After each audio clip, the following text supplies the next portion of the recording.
Tujuan bervaksin ini adalah memberikan kekebalan kepada kita.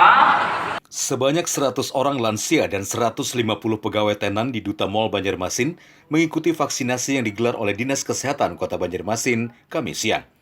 Dinas Kesehatan sengaja memilih tempat umum selain untuk memudahkan peserta lansia, juga membidik para pegawai mall yang sering berinteraksi dengan orang banyak.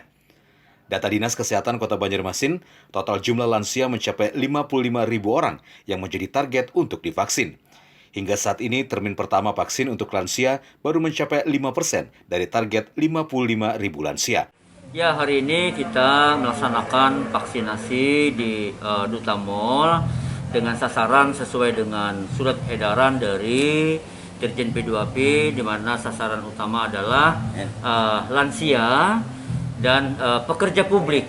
Sasaran kegiatan hari ini adalah 250 dan 250 itu terbagi dari 150 orang para pramuniaga, mereka yang melayani orang yang berbelanja, dan 100 orang itu adalah lansia. Sementara itu, antusias para pramuniaga yang divaksin juga cukup tinggi.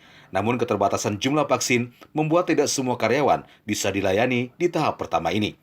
Vaksinasi pramuniaga ini juga untuk memberikan rasa nyaman saat melayani pembelinya. Untuk awal agak saya lihat lamban pergerakan kenaikannya, tapi semakin kesini semakin banyak.